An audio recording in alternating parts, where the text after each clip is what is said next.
first competence of a Supreme Court judge would be integrity.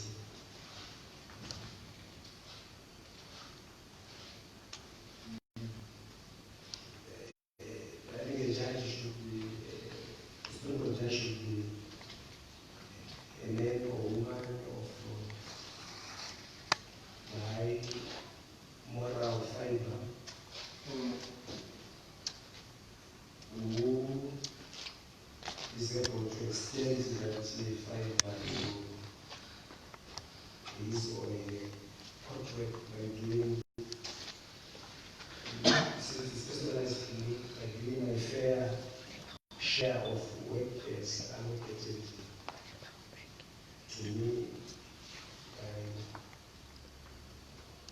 the heads of the Supreme Court, and in accordance with the directions of the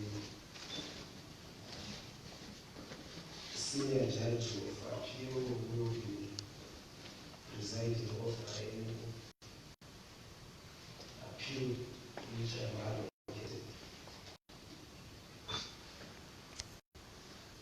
to read the files allocated to me, to read the case law and refer to the cases, and to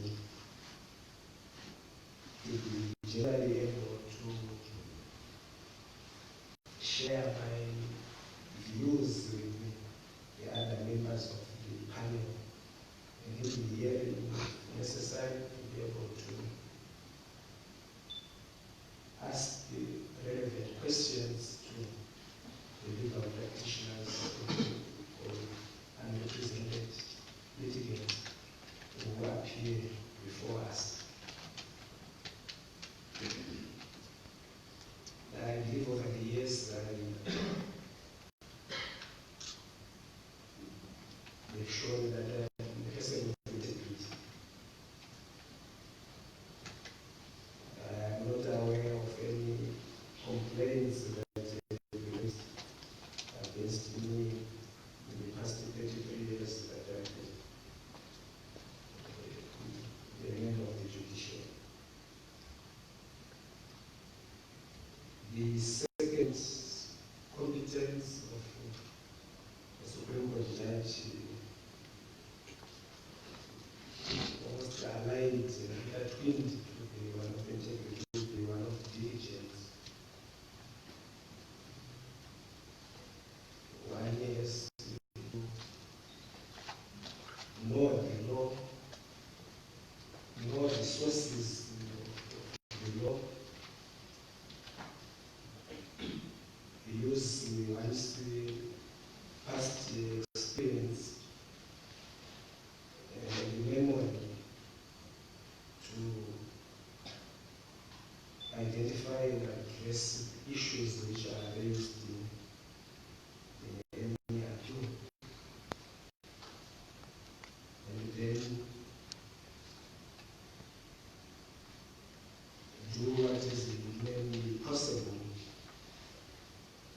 to deliver those judgments reasonable, as determined in the Constitution, and continuous.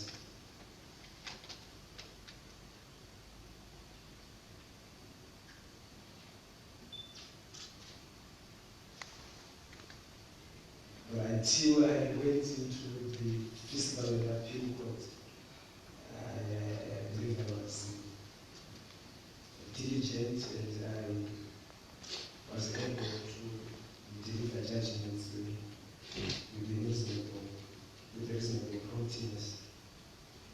But when I went into the court that I am, for reasons that I already adverted to,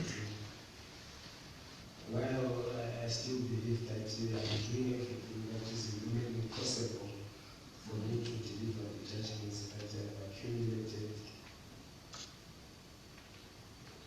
that to an outsider may appear to be an incorrect statement, whether that is really the position.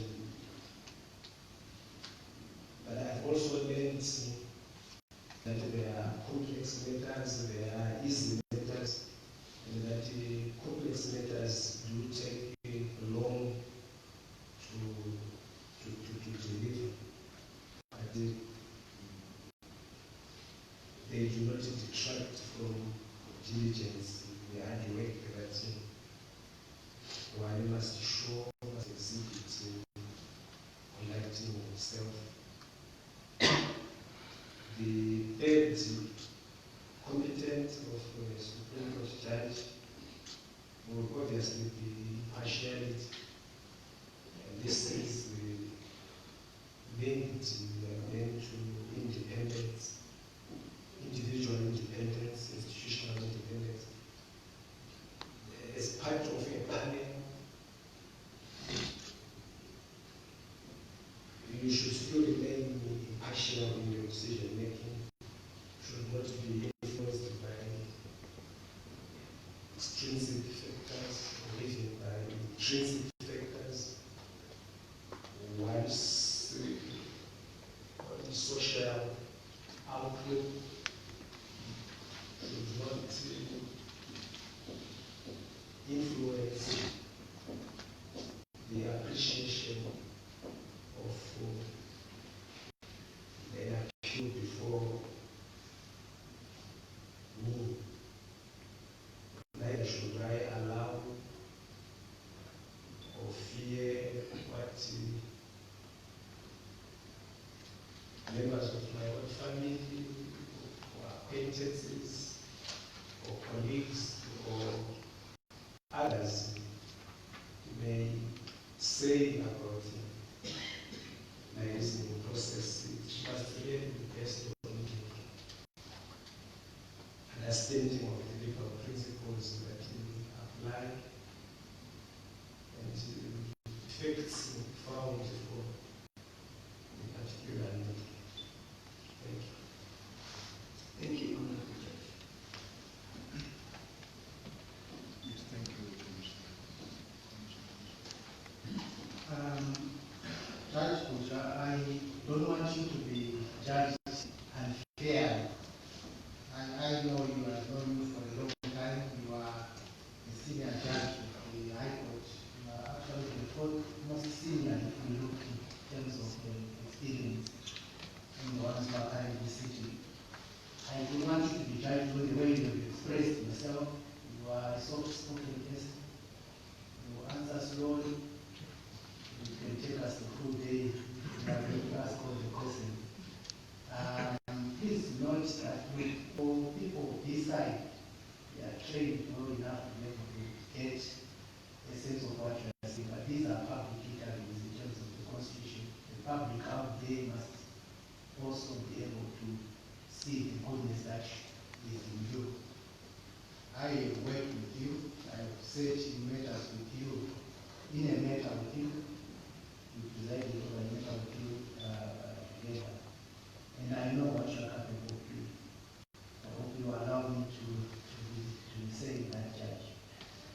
Now, when you are going to answer my questions, I hope that I will get the real person that I know from your judgments and from my experience with you. Just quick answers so that we deal with this. I hope I'm being fair to you, Judge. Thank you for those kind words. Right. The one reason why I think we may be unfair to judge is on the issues of judgments. I've read your judgments both before your appointment of the fiscal court and after your appointment. The judgments that you write in the courts that you currently sit are lengthy judgments, very extensive and decisive judgments, where you analyze the facts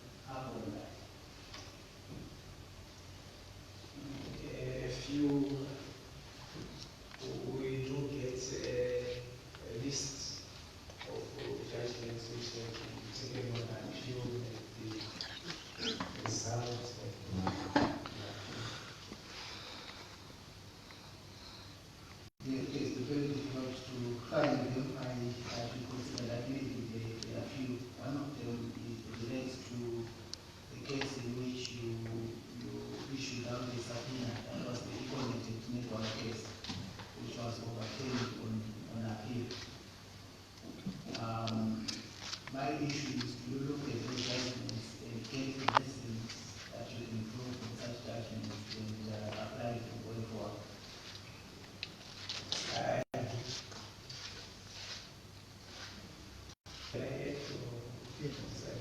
That's something In fact,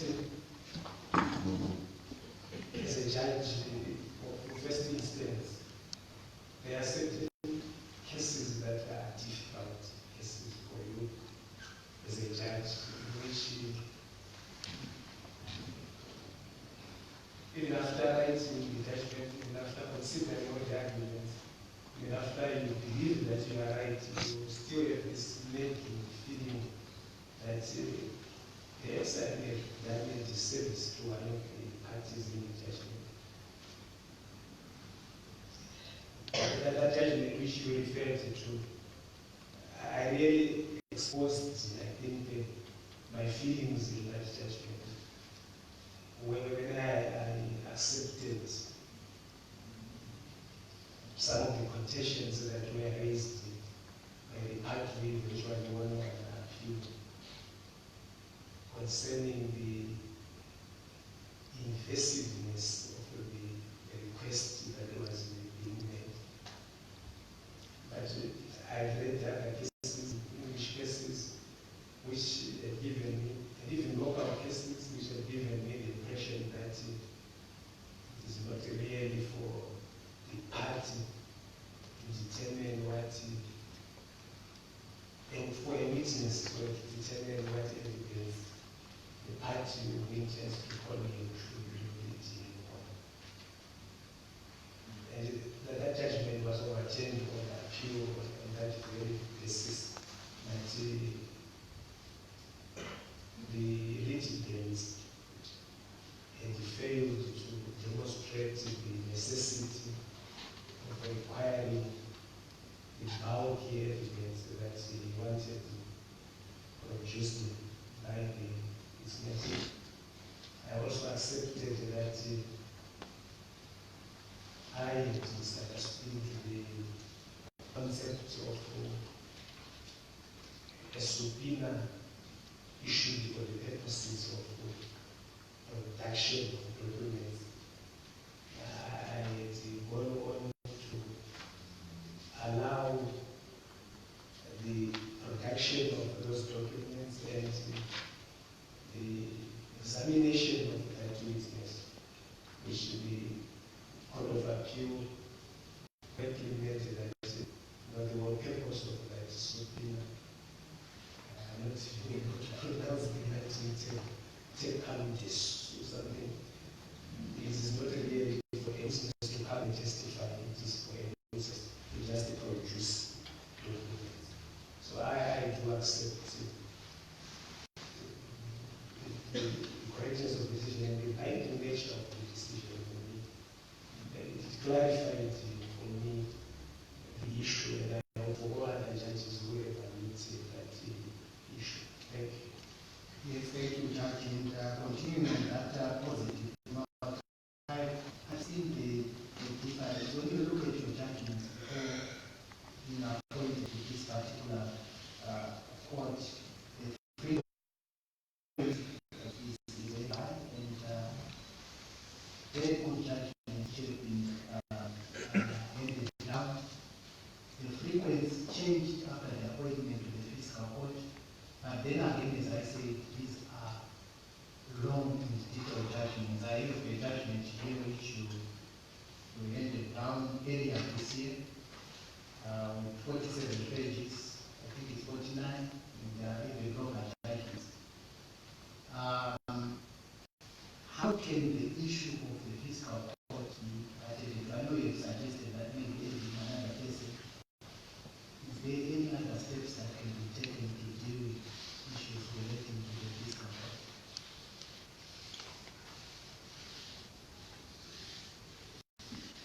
So, besides the manpower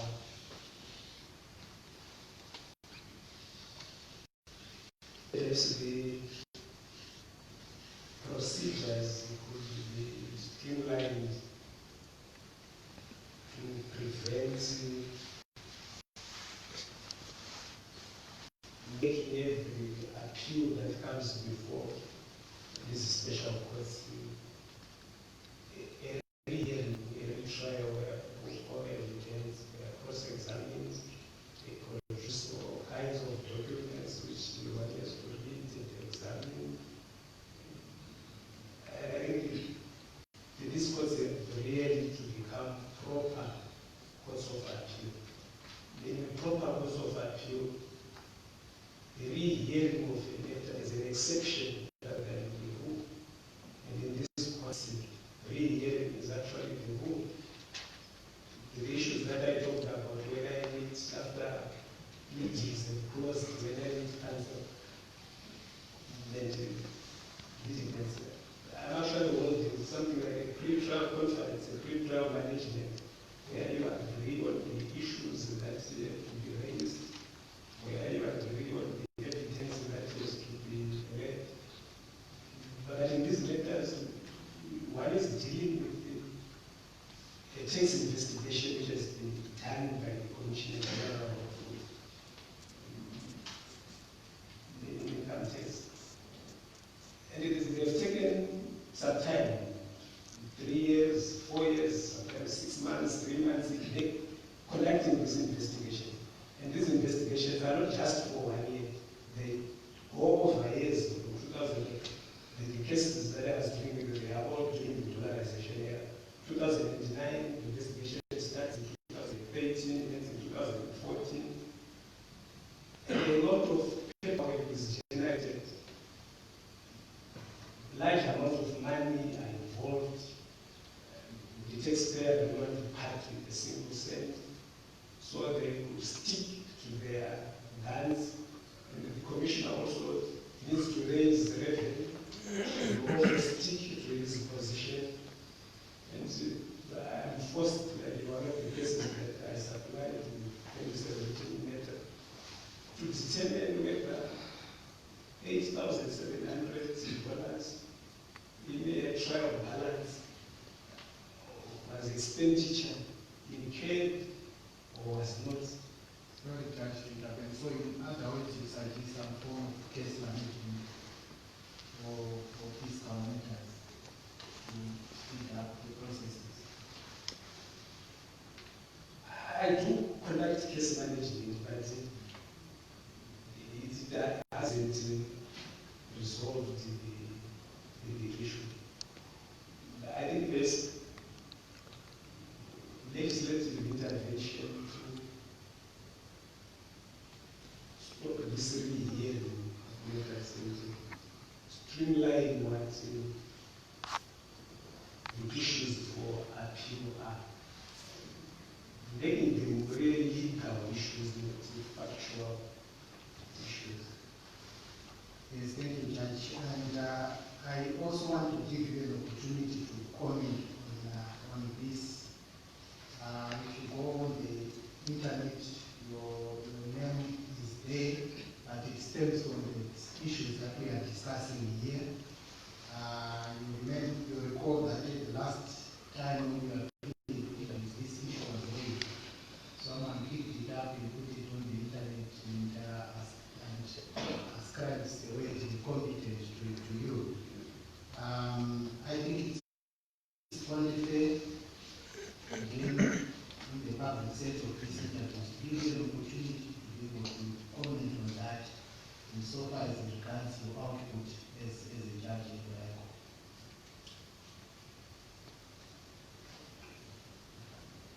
I don't think the word incompetent can ever be used against me in regards to high court matters. It cannot. I have even as a fiscal court and special court income tax judge dealt with high court matters. I've dealt with agent applications. I've always delivered judgments in agent applications on the court. Once the matter is completed, they ask the parties to wait outside the chambers for 15, 30 minutes. I just compose my courts and call them back and give them their ruling judgment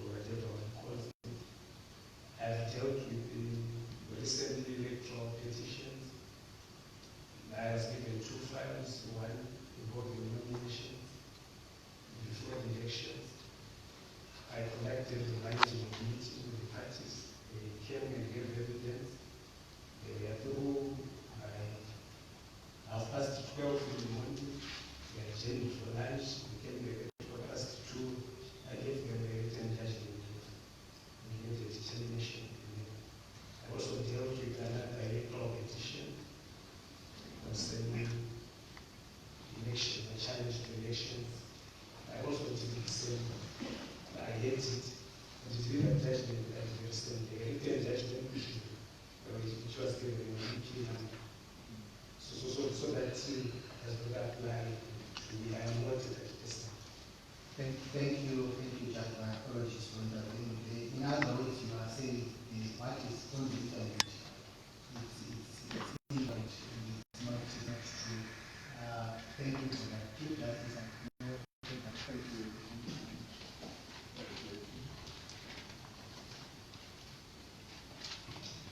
Thank you, Chief Justice. I only have one question for you, Judge Fisher. The problem is that the two courts that you preside in the fiscal court, etc., you identified them as being procedural problems, and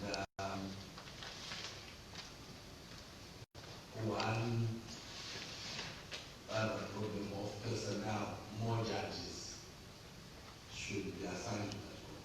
Are those the only constraints that you have identified during your stay in the court? Thank you, Honorable Vice President. Unfortunately, they are not. Can we hear the others? Please. The other one is the production of the records of proceedings.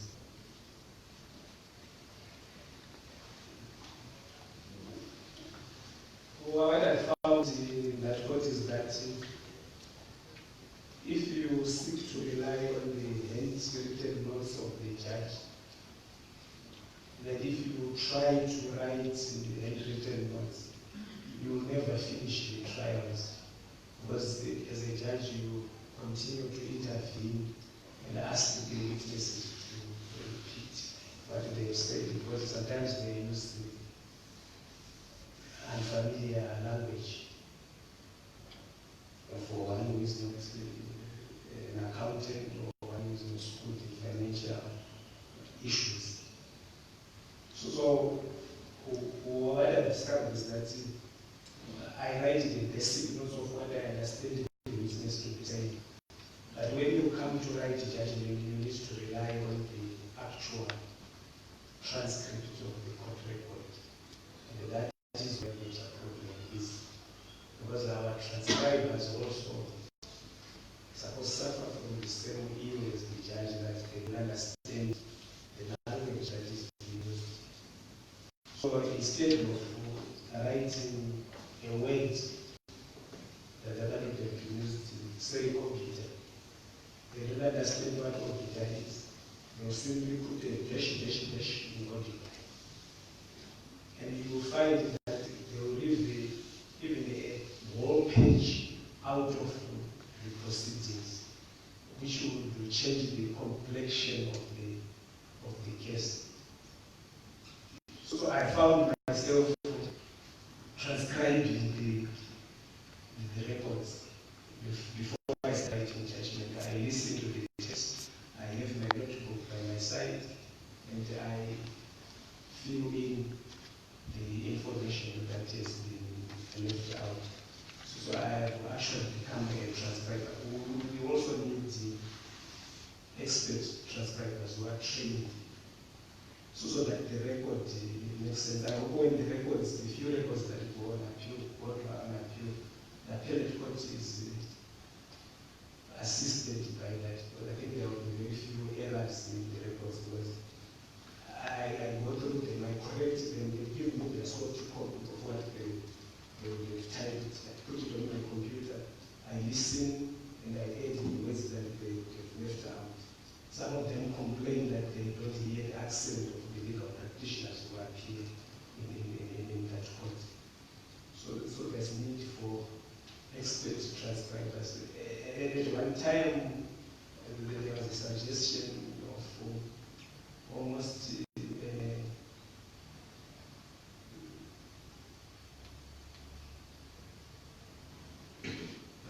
what we call real-time transcription. That is, the court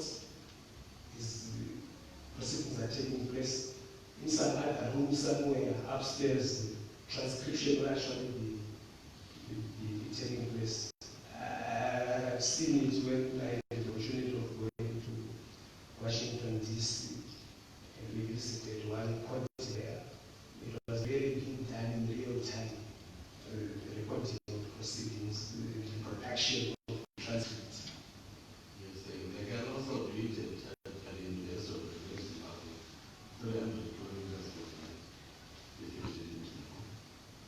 Yes, but is it not also maybe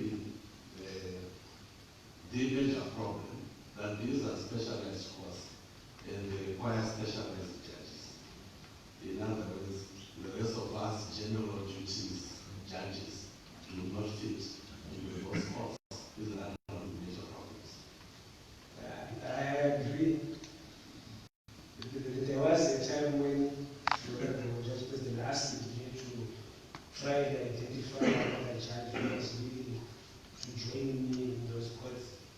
And all the judges declined.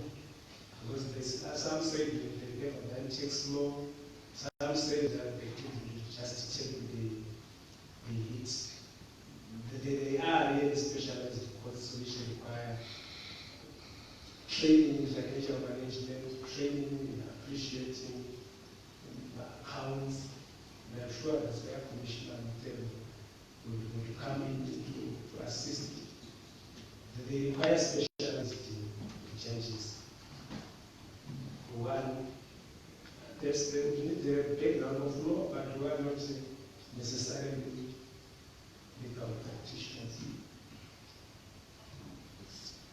Thank you. Thank you, Chief Justice. I have two questions for you, Judge. My first question is, what lessons have you learned from your experience in the Special Court for Income Tax Appeals at the Fiscal Appeals Court? And how, if at all, you think that this will help you if you are to be appointed to the Supreme Court?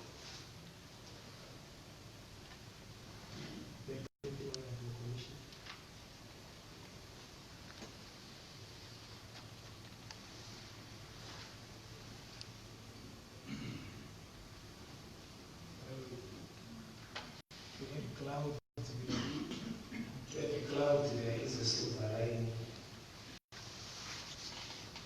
I have learned from the special court that one still needs to do the work. Notwithstanding the pressures that come, one should do what is humanly possible to do the assignment. One should not give up at all. I could have asked you to excuse me, I would have resigned from those special courts because I realized when I started coming to these interviews that I was being penalized for something. Well, that's what I thought, whether it's correct or not, I don't know. I was being penalized like this. Example that Commissioner Michi gave concerning cyberbullying. That people don't understand what you're getting to, think they do, and then they unfairly criticize you. But I've learned that you still have to read, you still have to deliver judgment in the matters that you had, however difficult it is. If it takes 6 months to do it, then I will do it. It needs some skills, some ability. It has also assisted me in developing depth and in researching and in the ability to go through large amounts of complex documents and to understand those documents and be able to write something which a reader of that judgment will understand, even though he or she is not schooled in physical or text matters. And I think anything that assists you, I've seen some of the records that I did a certain bank matter which went on appeal to the Supreme Court, which also had huge amounts of documents. So I realized that judges of the Supreme Court who deal with these appeals, if the appeal is not on a part of the matter, also go through the same argument and the anxiety that I go through in dealing with these matters. And if appointed, I'm careful to assist to go through the records. I am able at times to go through records at the first rate and appreciate what those records mean, because I've been doing it for some time when I understand the part of the language you have of putting everything. Thank you. Thank you. My second question relates to a practical situation which might arise if you are to be appointed to the Supreme Court. Bearing in mind the number of reserve judges that you have, and also in regard to the voluminous nature of the documents that are involved, do you envisage that you will, if you were to be appointed, probably need leave before you even assume duty at the Supreme Court? Because I'm trying to understand how you will be able to sit immediately and deal with new cases there when you have all these other outstanding judgments and still be able to deliver judgments.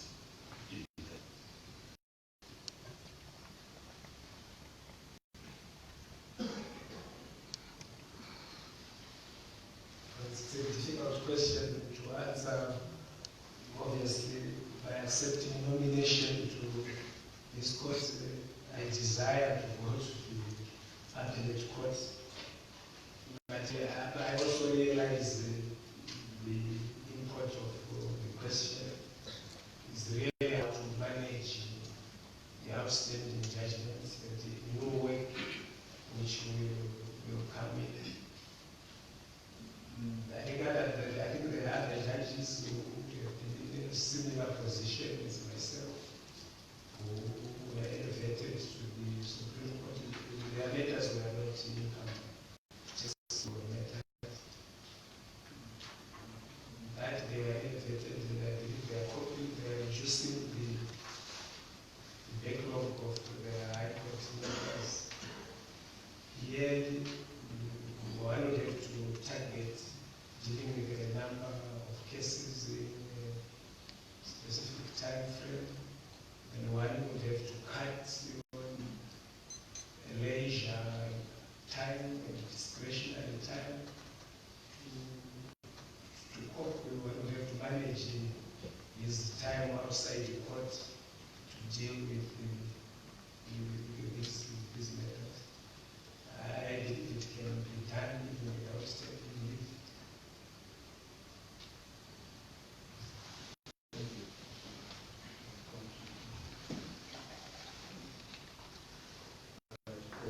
Justice Bushman, when reading your CV and your comments here,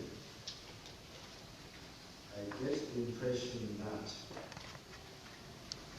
before you went to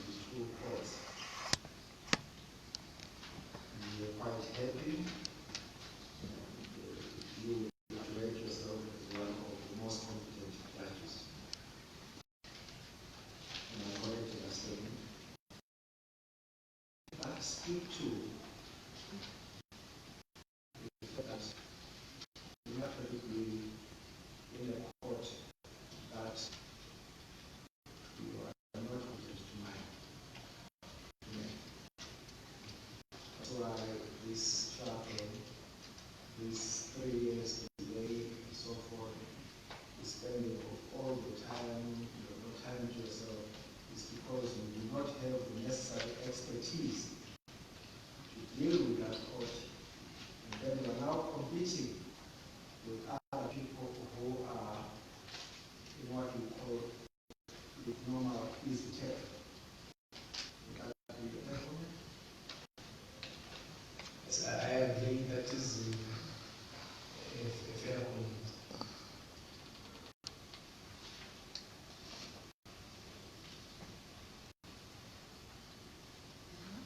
So you see now in elevation 2, the appeal court doesn't create a further problem in where you are, because if you say there's no complete legally qualified appeal appeal, you actually become sort of the point expert, something interested there. Once you get there, the gap that you can difficult to fill. Because if you do all those 36 judgments that are still outstanding, how would that be possibly factored in the situation that we find ourselves now? We will say we are pursuing 18 months ago, those 36 cases were 16 cases. If I remain in that court, the number will grow, because the cases that come in that which I preside over and complete the hearings, and the number of judgments that I issue out is disproportionate. I hear more cases, reserve more cases, but write fewer judgments, so that problem will not end, whether I'm appointed or whether I'm not appointed.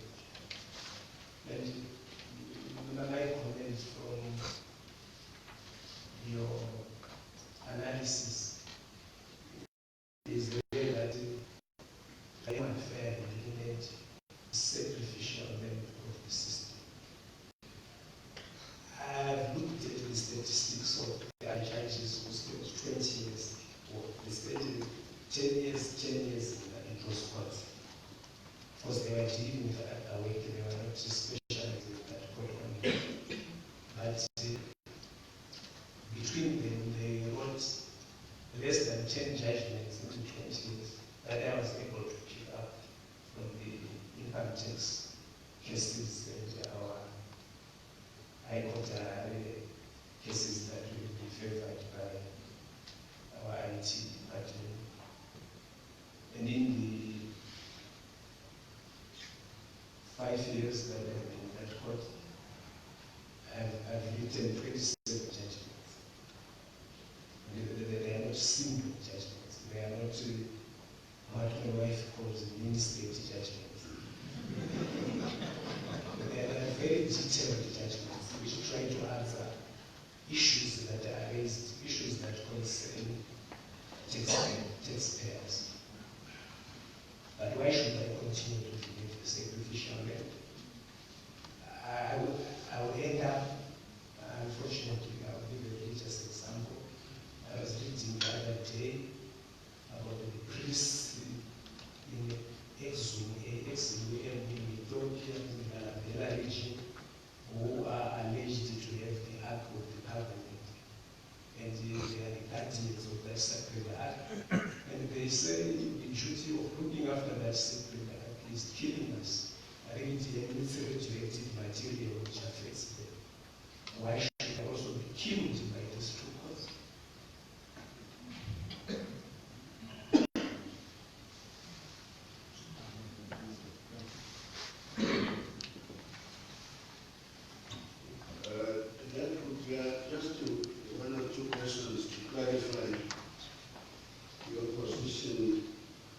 you have set out,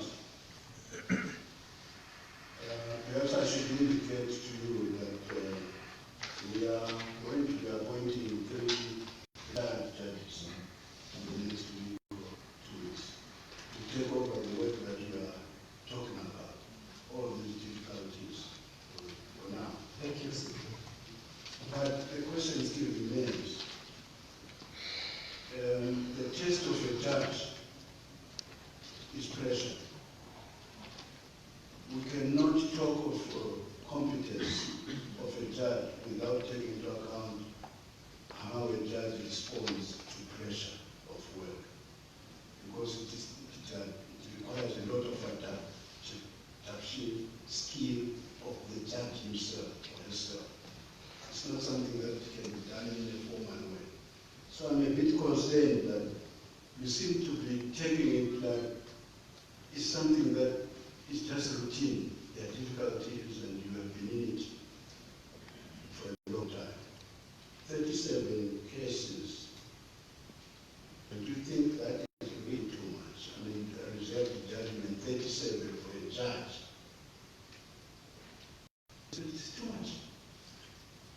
No matter the difficulties of this particular court, the peculiarities, the peculiar difficulties which we understand is like interviewing administratively now. But it still questions the competence of the judge.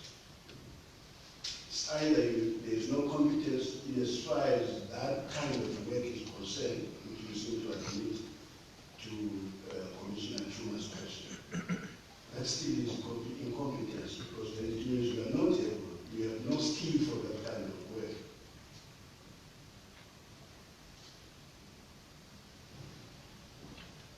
Or it also shows that you are not able to realize the pressure, how to respond to the situation.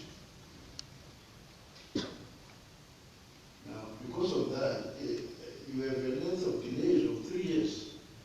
No matter whether people accept the difficulties and things like that, should a judgment reserved in a case of the nature you are talking about, where financial issues are concerned, people are waiting for their money from Zimbabwe, and the decision of a court is waited for 3 years of the agency, and you are filing it. How do you expect this panel to ignore these kind of issues? And you say it's difficult.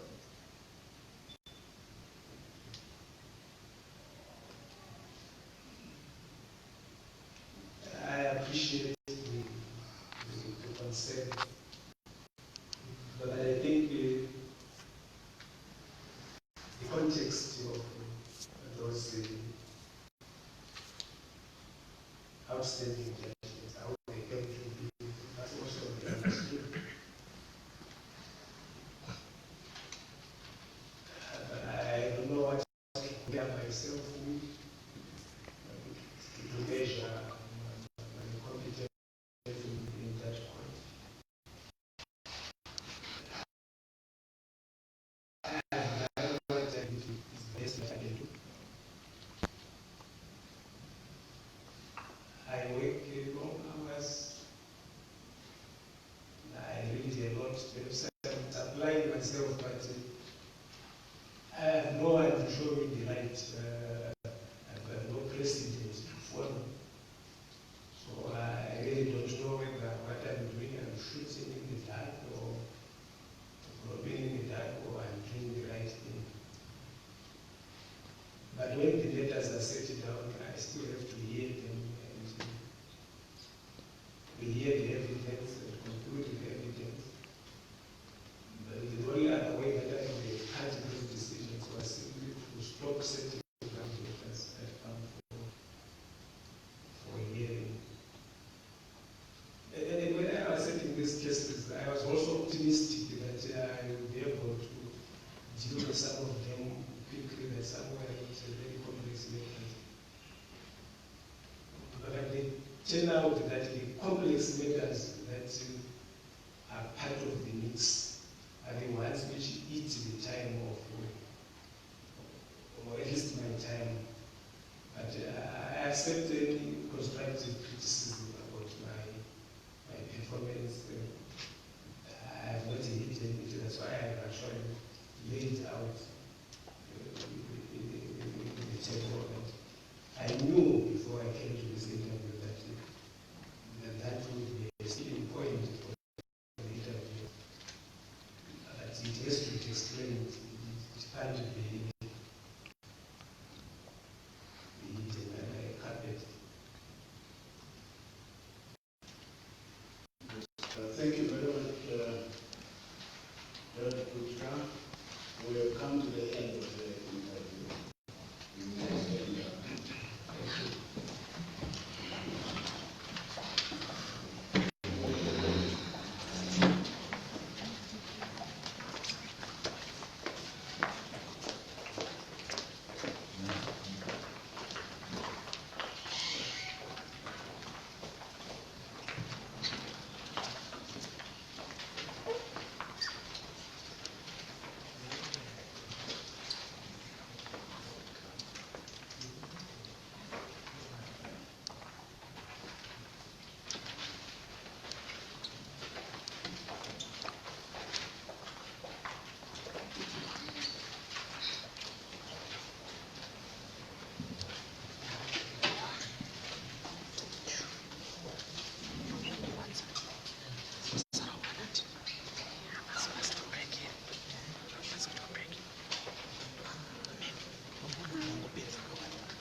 Meu, vou te trocar super para vender também.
yes, we'll adjourn for lunch.